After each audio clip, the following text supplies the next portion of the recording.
কিছুদিন ধরে যে পরিমাণ গরম, এই গরমের মধ্যে যদি ঠান্ডা ঠান্ডা এক গ্লাস টক দইয়ের লাচ্ছি হয় তাহলে তো কোনো কথাই নেই। আসসালামু আলাইকুম, চলে আসলাম আরেকটি নতুন ভিডিও নিয়ে। আজকের ভিডিওতে আপনাদেরকে তৈরি করে দেখাবো দারুণ মজার এবং প্রাণ জুড়ানো টক দইয়ের লাচ্ছি। লাচ্ছি অনেকেই মিষ্টি দইয়ে তৈরি করে থাকেন, কিন্তু এভাবে একবার হলো টক দই দিয়ে লাচ্ছি তৈরি করে খেয়ে দেখবেন, এটা খেলে মন এবং প্রাণ দ্রুতই জুড়িয়ে যাবে। লাচ্ছি তৈরি করার জন্য প্রথমে আমি একটি ব্লেন্ডারের জারে নিয়ে নিলাম পরিমাণ মতো টক দই, সাথে এতে দিয়ে দিলাম বিট লবণ এবং খাওয়ার লবণ, সেই সাথে দিয়ে দিব পরিমাণ মতো চিনি। চিনিটা কম বেশি আপনারা অ্যাড করে নিতে পারেন, যে যেমন মিষ্টি খেতে চান সেই পরিমাণে। সাথে আরও দিয়ে দেব কয়েকটি পুদিনা পাতা এবং লেবুর রস। লাচ্ছির মধ্যে এই পুদিনা পাতা এবং লেবুর রসের ফ্লেভারটা অনেক বেশি ভালো লাগে। পরিমাণ মতো লেবুর রস দিয়ে দিলাম। এরপর এতে অ্যাড করে দিব 2 মগ পরিমাণ ঠান্ডা পানি।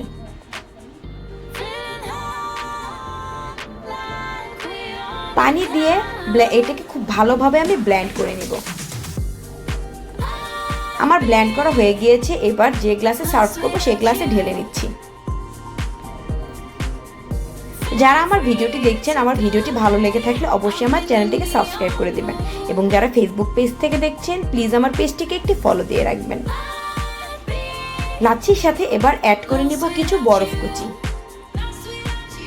এই গরমের মধ্যে দুপুরবেলা যদি এমন এক গ্লাস লাচ্ছি খাওয়া যায় তাহলে দেখবেন আপনাদের মন এবং প্রাণ দুটোই জুড়িয়ে গেছে, আর এবং এটি খেতেও অনেক বেশি মজার। যারা কখনো এভাবে টক দইয়ের লাচ্ছি বানিয়ে খাননি তারা একবার হলেও ট্রাই করে দেখবেন। আমার লাচ্ছি তৈরি। এবার এই গরমের মধ্যে খেয়ে নিব ঠান্ডা ঠান্ডা এক গ্লাস লাচ্ছি শরবত। এতক্ষণ ধরে আমার ভিডিওটি দেখার জন্য আপনাদের সকলকে ধন্যবাদ। দেখা হবে অন্য কোনো নতুন ভিডিওতে। আল্লাহ হাফেজ।